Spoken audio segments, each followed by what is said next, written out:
ام المومنین سیدہ طیبہ طاہرہ سیدہ عائشہ صدیقہ رضی اللہ تعالی عنہا فرماتی ہیں، ایک دن میں دیکھا کہ حضور میرے حجرہ میں نہیں ہیں، تو میں حضور کو تلاش کرنے نکلی۔ جنت البقیع میں آسمان کی طرف سر اٹھائے حضور اللہ سے التجائیں کر رہے تھے۔ مجھے دیکھا تو ارشاد فرمایا، عائشہ کیا تم نے یہ سمجھا کہ اللہ کا رسول تم سے زیادتی کرے گا؟ فرماتی ہیں میں نے عرض کی، یا رسول اللہ صلی اللہ علیہ وسلم، میں یہ سمجھا شاید آپ کسی زوجائے محترمہ کے حجرہ میں تشریف لے گئے ہیں۔ فرمایا آج لیلۃ النصف من شعبان کی 15ویں رات ہے، درمیانی شب ہے۔ اس رات کو اللہ تعالی جل شانہ آسمان دنیا پہ نزول اجلال فرماتا ہے اور قبیلہ بنو کلب کی بکریوں کے بالوں سے زیادہ لوگوں کو جہنم کی آگ سے آزاد کر دیتا ہے۔ قبیلہ بنو کلب عرب کا بہت بڑا قبیلہ تھا جو بھیڑ بکریاں پالتے تھے اور لاکھوں کی تعداد میں ان کی بکریوں اور بھیڑوں کے ریوڑ تھے۔ تو اس قبیلے کی بکریوں کے بالوں سے بھی زیادہ گناہ گاروں کو جہنم کی آگ سے آزاد کر دیا جاتا ہے۔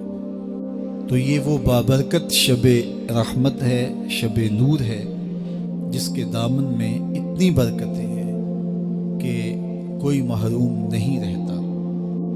صرف وہ بد نصیب لوگ جو شرک میں مبتلا ہیں، جو سخت کینہ پرور ہیں، جو قطع رحمی کرتے ہیں، قاتل ہیں، عادی شرابی یا بدکار ہیں، انہیں اس مبارک رات میں محروم رکھا جاتا ہے، ورنہ اللہ کی رحمتوں کا عموم اس بابرکت راتوں میں اس قدر ہوتا ہے کہ کوئی گناہ گار جو اس کے حضور ہاتھ دعا کے لیے اٹھاتا ہے اور اپنا دامن پھیلا کے اس کی رحمتیں مانگتا ہے، اسے محروم نہیں رکھا جاتا، بلکہ اللہ سب گناہ گاروں کو جہنم کی آگ سے آزاد کر دیتا ہے۔ ایک روایت میں آتا ہے کہ اللہ لیلۃ النصف من شعبان کی 15ویں رات کو آسمان دنیا پہ اپنی رحمتوں سے جلوہ گر ہوتا ہے اور فرماتا ہے کوئی رزق مانگنے والا، میں اس کی جھولیاں بھر دوں، ہے کوئی مغفرت طلب کرنے والا، میں اس کے گناہ معاف کر دوں، ہے کوئی مجھ سے عافیت مانگنے والا، میں اس کو عافیتوں سے نواز دوں، ہے کوئی فلاں چیز مانگنے والا، ہے کوئی فلاں چیز مانگنے والا۔ اس کی رحمتیں آواز دیتی ہیں اور یہ آواز غروب آفتاب سے لے کر کے طلوع فجر تک مسلسل بندوں کو دی جاتی ہے، اور بندے اس کے حضور اگر دستے طلب دراز کریں، اپنی جھولی پھیلائیں، تو اللہ تعالیٰ ان کو ان کے مانگنے سے بھی زیادہ عطا فرماتا ہے۔ اس امت کو اللہ تعالیٰ نے اس طرح کی راتیں دے کر کے مغفرت، بخشش، غفران اور رحمتوں کی فراوانی نصیب کی ہے۔ میرے حضور نے ارشاد فرمایا، ایک شخص صبح سے لے کے ظہر تک مزدوری کرتا ہے، اس کو ایک قیرات ملتا ہے۔ ایک ظہر سے لے کر عصر تک مزدوری کرتا ہے، اس کا وقت تھوڑا ہے لیکن اس کو بھی ایک قیرات ملتا ہے۔ اور تیسرا شخص عصر سے لے کر مغرب تک مزدوری کرتا ہے، اس کو 2 قیرات ملتے ہیں، جبکہ اس کا وقت دونوں سے کم ہے۔ فرمایا پہلی مثال یہود کی ہے، دوسری مثال نصارہ کی ہے، اور تیسری مثال میری امت کی ہے کہ اس کو تھوڑے عمل پر زیادہ ثواب دیا جاتا ہے۔ تو یہود اور نصارہ نے اس پہ برا منایا، تو حضور علیہ السلام نے فرمایا کہ اللہ نے ان کے اجر میں تو کمی نہیں کی، لیکن مسلمانوں کو زیادہ اجر دے دیا، تو یہ اس کی کرم نوازی ہے۔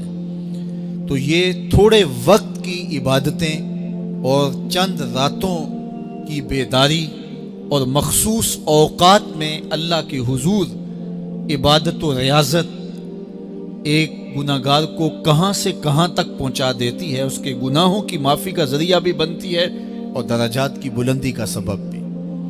دیکھیے لیلۃ القدر ایک رات 1000 مہینے کی عبادتوں سے بہتر قرار پاتی ہے۔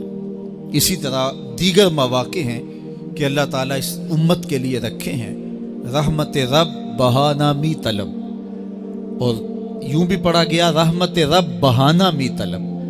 اس کی رحمتیں قیمت نہیں مانگتی اور اس کی رحمتیں بہانہ تلاش کرتی ہیں، تو وہ اپنے بندوں کو بخشنے پہ آمادہ ہے اگر وہ اپنا دامن طلب پھیلائیں۔ قرآن مجید میں ایک مقام دیکھیے کتنا دل آویز ہے، فرمایا ما یفعل اللہ بعذابکم، اللہ تمہیں عذاب دے کے کیا کرے گا؟ اس کی یہ چاہت نہیں ہے کہ تمہیں عذاب میں مبتلا کرے، اس کی چاہت یہ ہے کہ تم اس کی چوکھٹ پہ آؤ، جھولی پھیلاؤ، اس سے خیرات اور رحمت مانگو، اور وہ تمہارے ماضی کے سارے گناہ معاف کر کے، ساری غلطیاں معاف کر کے تمہیں اپنی رحمتوں سے مالا مال فرما دے۔ تو وہ بندوں کو بخشنے پہ، بندوں کی مغفرت کرنے پہ آمادہ ہے اور اس کی رحمتیں بہانے تلاش کرتی ہیں۔ آپ نے نام سنا ہوگا محمود غزنوی اور ایاز کا، ان کا باہم محبت کا رشتہ بہت گہرا تھا۔ ایاز ٹوٹ کے چاہتا تھا بادشاہ کو، اب دیگر مصاحبین حسد کرتے تھے، بغض رکھتے تھے، وہ کہتے تھے یہ کوئی کیا اس میں کرشمہ اور کمال ہے کہ بادشاہ اس کو اتنا ہی چاہتا ہے۔ تو بادشاہ جب ان وزراء کا، مشیروں کا حسد حد سے بڑا ہوا دیکھا تو ایک دن سب کو اپنے دربار میں حاضر کیا۔ دربار میں ایک تالاب تھا، تو اس میں مٹھی بھر کے موتیوں کی پھینک دی، اور ایک وزیر کو کہا کہ یہ موتی نکال کے لاؤ، اور یہ خیال کرنا کہ تمہارا لباس بھی، تمہارا بدن بھی نہیں بھیگنا چاہیے۔ تو سب نے کہا کہ یہ عجیب بات ہے کہ حوض کی تہ سے موتی نکال کے لائیں اور لباس بھی نہ بھیگے اور بدن بھی نہ بھیگے، یہ تو لازمی ہوگا۔ پھر دوسرے وزیر کو کہتا کہ یہ موتی نکال کے لاؤ، تمہارا لباس بھی نہیں بھیگنا چاہیے، تمہارا بدن بھی نہیں بھیگنا چاہیے۔ تو وہ آگے سے حجت کرتا یہ کیسے ہو سکتا ہے کہ بدن بھی اور لباس بھی نہ بھیگے اور موتی بھی نکال لاؤں؟ تیسرے کو، چوتھے کو، پانچویں کو، ہر ایک آگے سے حجت کرے، یہ کیسے ہو سکتا ہے؟ پھر ایاز آ گیا، تو بادشاہ نے ایاز کو کہا کہ یہ موتی نکال کے لانے ہیں اور تمہارا لباس بھی اور تمہارا بدن بھی نہیں بھیگنا چاہیے۔ ایاز نے فوراً چھلانگ لگائی اور موتی نکالے۔ جب باہر نکلا تو بدن اور لباس پانی سے نچڑ رہا تھا، تو ایسے موتی بادشاہ کو پیش کیے اور بدن کپ کپا رہا تھا۔ تو بادشاہ بڑے غصے سے کہا کہ ایاز تمہارا بدن بھیگ گیا، تمہارے کپڑے بھی بھیگ گئے، میں نے کہا تھا لباس بھی نہیں بھیگنا چاہیے، کپڑے بھی نہیں بھیگنے چاہیے۔ تو ایاز بڑی لجاجت سے عرض کرنے لگا بادشاہ سلامت، آپ کے 2 حکم تھے، ایک یہ کہ موتی نکال کے لانے ہیں، دوسرا حکم یہ تھا کہ لباس اور کپڑے بھیگنے نہیں چاہیے۔ تو ایک حکم میں نے پورا کر دیا ہے، دوسرے کی معافی چاہتا ہوں۔ تو صاحب اللہ نے حضرت انسان کے سینے میں جذبات کا ایک جہاں آباد کیا ہے، شیطان کو بھی انسان کے پیچھے لگا دیا اس کی آزمائش کے لیے، اس کے امتحان کے لیے، نفس بھی اس کے اندر موجود ہے، اور دوسری جانب اس کو گناہوں سے منع بھی کیا اور نیکی کی تلقین بھی کی۔ اب کتنی مشکل زندگی ہے حضرت انسان کی، آئی جان شکنجے اندر جویں ویلنے دے وچ گنا، کتنی مشکل زندگی ہے، خواہشیں ہیں کہ آوارہ ہیں، آرزویں ہیں کہ بے قابو ہیں، اور دوسری جانب اللہ کا حکم ہے۔ اب کیا کرے؟ تو گناہ کرنے کے بعد پھر اللہ کے حضور توبہ کر لے، جو ممکن ہو وہ نیکی کرے، اور گناہ سے مقدور بچنے کی کوشش کرے، لیکن بشری تقاضوں کے تحت اگر اس سے گناہ کبھی سرزد ہو جائے تو اس پر اکڑے نہ اور اس پہ مصر نہ رہے، اس پہ اصرار نہ کرے، بلکہ فوراً اللہ کے حضور توبہ کرے۔ گناہ کرنے کے بعد بندہ جب توبہ کرتا ہے، التائب من الذنب کمن لا ذنب لہ، تو وہ ایسے ہوتا ہے جس طرح اس نے گناہ کیا ہوا ہی نہیں۔ بندہ 100 بار گناہ کر کے توبہ کرے، اللہ 100 بار معاف فرما دے۔ وہ کریم ہے، 70 ماؤں سے زیادہ پیار کرتا ہے، تو بندے اس کی دہلیز پہ جب توبہ کرتے ہیں، رجوع کرتے ہیں اور اس سے معافی مانگتے ہیں، تو وہ یہ نہیں دیکھتا کہ یہ گناہ گار کتنا بڑا ہے، وہ یہ دیکھتا ہے کہ یہ میری دہلیز پہ آیا ہے اور اس کے ما قبل کے سارے گناہ معاف بھی کرتا ہے، بلکہ گناہوں کو بدل کے نیکیوں میں بھی تبدیل کر دیتا ہے۔ آئیے اب قرآن مجید میں ان لوگوں کی کہانی بھی پڑھیے جو اپنی زندگی کو اپنے مالک کے نام لگا چکے ہیں، اور ان سے اگر کوئی معاملہ سرزد ہو جاتا ہے تو وہ کس قدر اللہ سے ڈرتے ہیں۔ والذین یؤتون ما آتوا وقلوبہم وجلہ انہم الی ربہم راجعون۔ فرمایا کہ وہ لوگ جب ان سے کوئی خطا سرزد ہو جاتی ہے، کوئی گناہ ہو جاتا ہے، تو ان کے دل لرز جاتے ہیں، خوف خدا سے وہ کانپنے لگ جاتے ہیں۔ انہم الی ربہم راجعون، تو وہ اپنے رب کی طرف رجوع کرنے والے ہوتے ہیں۔ اگر ان سے کبھی کوئی گناہ سرزد ہو جائے، ان سے کوئی غلطی سرزد ہو جائے، تو پھر اس پہ ضد نہیں کرتے، اس پر مصر نہیں ہو جاتے، اس پر حجتیں اور دلیلیں نہیں لاتے، بلکہ وہ کیا کرتے ہیں، فوراً اللہ کے حضور رجوع کرتے ہیں اور معافی مانگتے ہیں، اور اللہ کو یہ بہت پسند ہے کہ کوئی مجھ سے معافی مانگے اور اللہ انہیں معاف کر دیتا ہے۔ اللہ اکبر۔ حضرت عبداللہ ابن مسعود رضی اللہ تعالیٰ عنہ فرماتے ہیں کہ مومن کی یہ شان ہے کہ جب وہ گناہ کر بیٹھے تو وہ یوں محسوس کرتا ہے جس طرح پہاڑ تلے آ گیا ہے۔ یہ اس کی کیفیت ہے کہ گناہ کرنے کے بعد، نافرمانی کرنے کے بعد اس کا دل لرز اٹھتا ہے۔ وَقُلُوبُهُمْ وَجِلَةٌ، ان کے دل خوف خدا سے لرزنے لگ جاتے ہیں کہ ہم سے یہ گناہ کیوں سرزد ہو گیا، یہ تو اللہ کی ناراضگی کا سبب ہے۔ تو حضرت عبداللہ ابن مسعود فرماتے ہیں یوں محسوس کرتے ہیں جس طرح پہاڑ تلے آ گیا ہے، اور پہاڑ ابھی گر جائے گا اور انہیں کچل دے گا، تو وہ جلدی جلدی تلافی کرتے ہیں، توبہ کرتے ہیں، رجوع اللہ کرتے ہیں تاکہ ہمارا گناہ معاف ہو جائے۔ اور منافق کی مثال بھی بیان کی گئی، جب وہ گناہ کرتا ہے تو یوں محسوس کرتا ہے جیسے بدن پہ مکھی بیٹھی تھی، ہلکے اشارے سے اڑا دی۔ سویر سے لے کر شام تک کتنی بار ہم اپنے بدن پہ بیٹھی مکھیاں اڑا دیتے ہیں اور ہمیں شام کو یاد بھی نہیں ہوتا کہ یہ عمل ہم نے کتنی بار کیا ہے۔ میں اور آپ اپنے اندر اتر کر کے دیکھ سکتے ہیں ہماری کیفیت باطن کیا ہے۔ نمازیں چھوڑی، جھوٹ بولا، غیبت کی، چغلی کی، کسی کا دل دکھایا، کسی کو تکلیف دی، گالی گلوچ کیا، سب و شتم کیا، سویر سے شام تک کیا کیا گناہ کیے، کبھی خیال بھٹکے، کبھی سوچیں آوارہ ہوئیں، کبھی نگاہوں نے بدکاریاں کی، کبھی زبان نے جرم کیے، اور شام کو ہمیں یاد بھی نہیں ہوتا کہ آج ہم نے کیا کیا جرائم کیے، آج ہم نے کیا کیا گناہ کیے۔ اگر ہماری یہ کیفیت ہے تو یہ عملی نفاق ہے کہ بدن پہ مکھی بیٹھی اور اڑا دی، اور اگر ہماری کیفیت یہ ہے کہ گناہ کے بعد یہ محسوس ہوتا ہے کہ ہم پہاڑ تلے آ گئے اور اللہ کی ناراضگی ہم نے مول لے لی اور جلدی جلدی توبہ کر کے رجوع کرنے کی جانب بڑھتے ہیں، تو پھر مبارک ہو، نہیں تو مجھے اور آپ کو اپنا محاسبہ کرنا چاہیے۔ ہمارے دلوں پر زنگ چڑھ گئے ہیں اور ہماری کیفیت یہ ہو گئی ہے کہ گناہ کرنے کے بعد بھی ہم ڈٹے رہتے ہیں، جبکہ زندگی اصحاب رسول کی دیکھیے ان سے بھی کبھی کوئی خطا سرزد ہو جاتی تو وہ فوراً اس گناہ کی تلافی کے لیے حضور کی بارگاہ میں حاضر ہو جاتے۔ حضرت ابو لبابہ رضی اللہ تعالیٰ عنہ نے اپنے آپ کو مسجد نبوی کے ستون کے ساتھ بندھوا دیا اور کہا کہ جب تک میری معافی نہیں ہوگی تب تک اپنے آپ کو کھلواؤں گا نہیں، اور پھر جب ان کی بخشش کا اعلان ہوا تو پھر حضور کے ہاتھوں سے اپنے آپ کو انہوں نے کھلوایا۔ ایک خاتون حضور کی خدمت میں حاضر ہوئی اور عرض کی یا رسول اللہ صلی اللہ علیہ وسلم، مجھ سے بدکاری سرزد ہو گئی ہے اور میرے پیٹ میں بچہ ہے، اور میں چاہتی ہوں کہ آخرت کی سزا کی بجائے دنیا کے اوپر اس کی سزا مجھے دے دی جائے تاکہ میں پاک ہو جاؤں اور صاف ہو جاؤں، کیونکہ آخرت کی سزائیں بہت سخت ہیں۔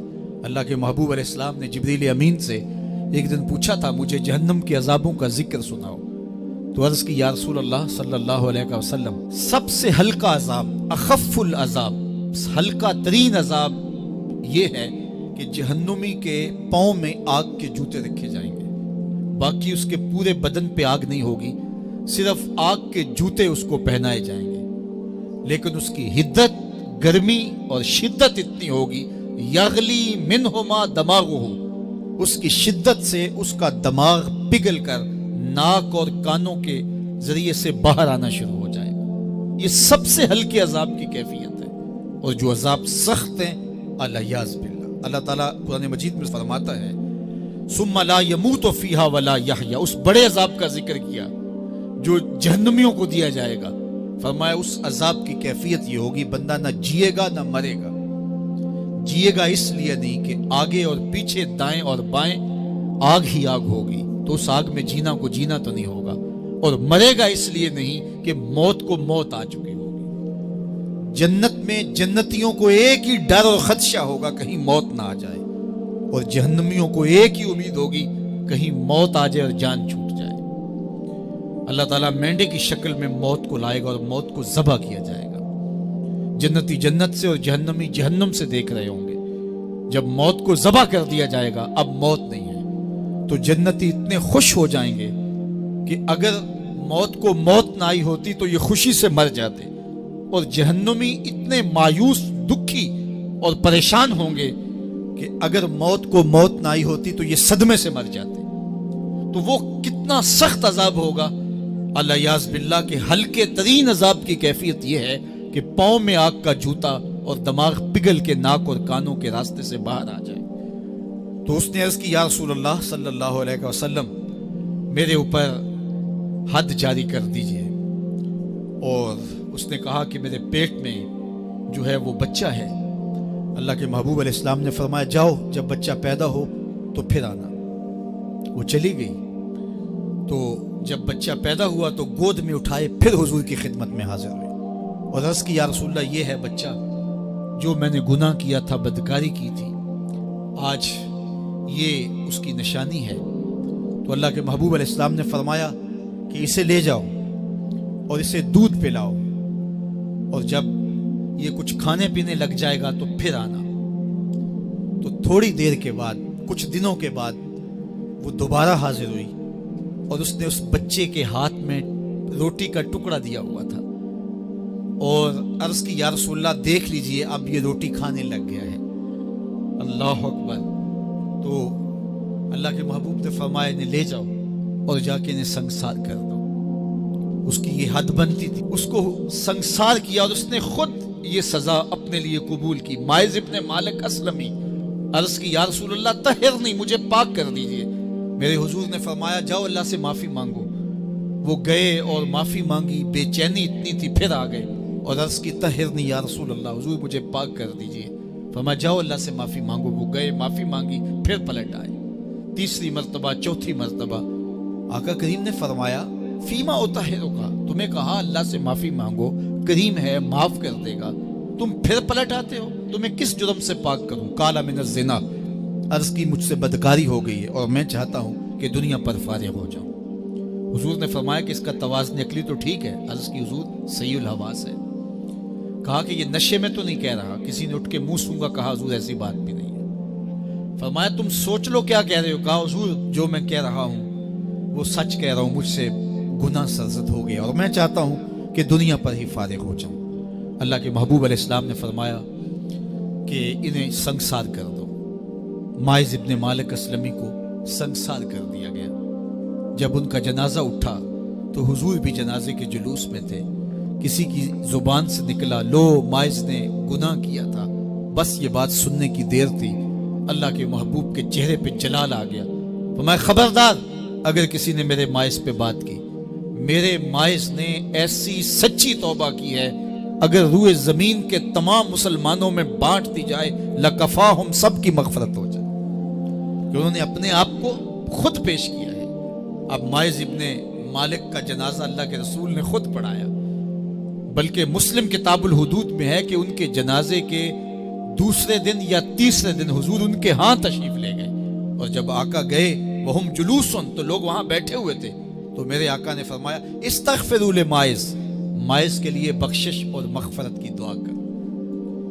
تو یہ بات ذہن نشین کیجئے کہ یہ وہ لوگ تھے کہ جن سے کبھی کوئی گناہ سرزد ہو جاتا تو وہ جلد توبہ کرتے اور اس کی بڑی سے بڑی حد اور سزا بھی ہوتی تو وہ بھی کاٹنے کے لیے تیار ہو جاتے۔ میں اور آپ دیکھیں کہ ہماری زندگی میں اگر گناہ ہیں اور ہمیں سچی توبہ کی توفیق بھی نصیب نہیں ہے تو پھر ہم سوچ لیں کہ ہم کہاں کھڑے ہیں۔ دیکھیے اللہ دلوں کے بھید جانتا ہے۔ سچی توبہ یہ ہے کہ جو کیے پر ندامت ہو اور آئندہ نہ کرنے کا عزم مصمم ہو، پکا ارادہ ہو کہ یہ گناہ زندگی میں دوبارہ نہیں کروں گا۔ الگ بات ہے کہ پھر دوبارہ اس سے سرزد ہو جائے، لیکن جب وہ توبہ کر رہا ہو تو اس وقت اس کا پختہ عزم ہو اور اس کے دل کے کسی گوشے میں نہ ہو کہ چلو میں توبہ کر لیتا ہوں اور پھر ہو گیا تو پھر کر لوں گا۔ پکا عزم ہو کہ دوبارہ یہ گناہ نہیں کروں گا۔ اور اگر زبان سے توبہ توبہ کر رہا ہو اور دل میں ہو کہ ٹھیک ہے یہ تو صبح بھی مجھ سے عمل بد سرزد ہونا ہے، تو اللہ تعالیٰ سے یہ مذاق کرنے والی بات ہے۔ اور اللہ تعالیٰ سے جو مذاق کرتا ہے وہ کہاں کھڑا ہے وہ خود سوچ لے۔ وہ کیا کسی نے کہا تھا کہ توبہ کی پھر توبہ کی پھر توبہ کر کے توڑ دی، میری اس توبہ پہ توبہ توبہ توبہ کر اٹھی۔ تو ایسی توبہ نہیں ہے کہ جو رسماً کسی مجلس میں چلے گئے، کسی اجتماع میں چلے گئے تو سب لوگوں نے توبہ توبہ کی تو وہ بھی توبہ توبہ کرتا رہا، لیکن اس کا عزم مصمم پختہ ارادہ نہیں تھا گناہوں کو چھوڑنے کا، تو یہ توبہ نہیں، یہ مذاق ہے۔ اس لیے اللہ کے حضور سچی توبہ یہ ہے کہ ما قبل کے گناہوں سے ندامت پیدا ہو جائے اور سچے دل سے ارادہ کیا جائے، پختہ عزم کیا جائے کہ دوبارہ میں یہ گناہ نہیں کروں گا۔ یہ الگ بات ہے کچھ عرصے بعد اس سے پھر سرزد ہو جائے، پھر وہ گناہ ہو جائے تو پھر وہ پکی توبہ کرے تو 100 بار بھی گناہ کرے گا، 100 بار بھی توبہ کرے گا، اللہ 100 بار قبول کرے گا۔ لیکن اندت توبہ اس کا عزم مصمم ہونا چاہیے، اس کا عزم پختہ ہونا چاہیے۔ محض لفظوں سے توبہ توبہ پکارنا اور دل توبہ نہ کر رہا ہو اور دل عزم مصمم نہ رکھتا ہو تو یہ توبہ نہیں ہے۔ اس لیے سچی توبہ اللہ کے حضور اپنے گناہوں کی پیش کرنی، یہ اہل ایمان کا طریقہ ہے۔ تم نے اس کے حضور پیش ہونا ہی ہونا ہے۔ اس کے حضور جانے سے تم بچ نہیں پاؤ گے، چھٹکارا نہیں، رستگاری نہیں۔ ایک ایک عمل کا تمہیں حساب دینا ہوگا، ایک ایک حرکت اور ایک ایک سکنت تمہاری تشت ازبام ہوگی۔ تمہارا پوشیدہ اور مخفی عمل قیامت کے دن سامنے آ جائے گا۔ اللہ اکبر، یہ قرآن ہے، یہ کوئی فرضی کہانی نہیں ہے۔ انہ لقول فصل وما هو بالہزل، فرمایا یہ قول فیصل ہے، یہ طے شدہ حقیقت ہے، یہ امر واقعی ہے، یہ کوئی مذاق نہیں ہے کہ یوں ہی کو کہانی بیان کر رہا ہے، یہ سب کچھ ہونے والا ہے، یہ اپنی آنکھوں سے تم دیکھو گے۔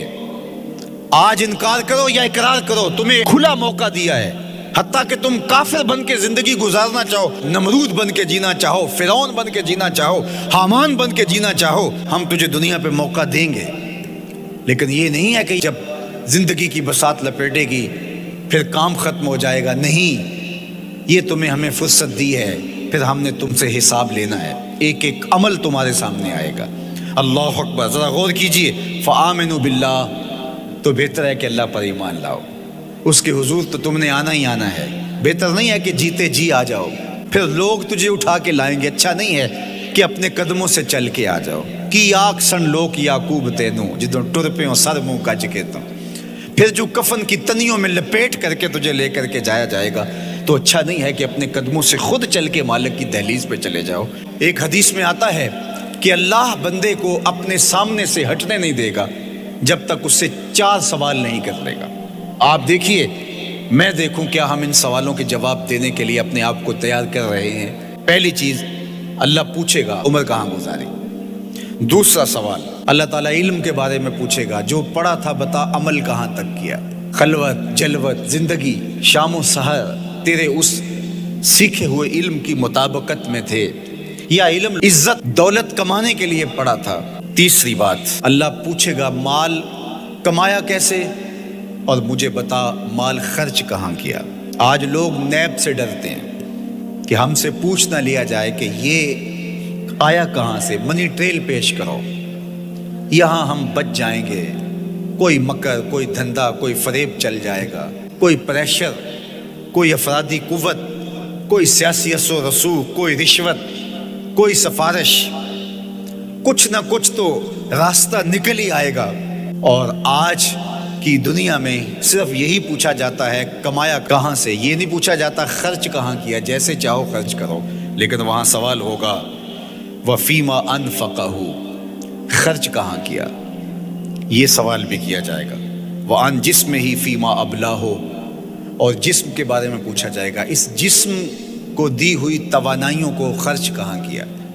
بعض روایت میں ان شبابہ فیما ابلاہ، جوانی کے بارے میں پوچھا جائے گا، تیری جوانی کے خوبصورت دن کہاں گزرے، مجنو بن کے چوکوں میں کھڑا تو نہیں رہا، پارکوں کے گرد پروانوں کی طرح گھومتا تو نہیں رہا، تیری نظر بدکاریاں تو نہیں کرتی رہی، اپنی خواہشات کا غلام بن کے زندگی تو نہیں گزاری، تیری ساری رات 4 انچ کی سکرین کے اوپر بدکاریاں کرتے بسر تو نہیں ہوئی۔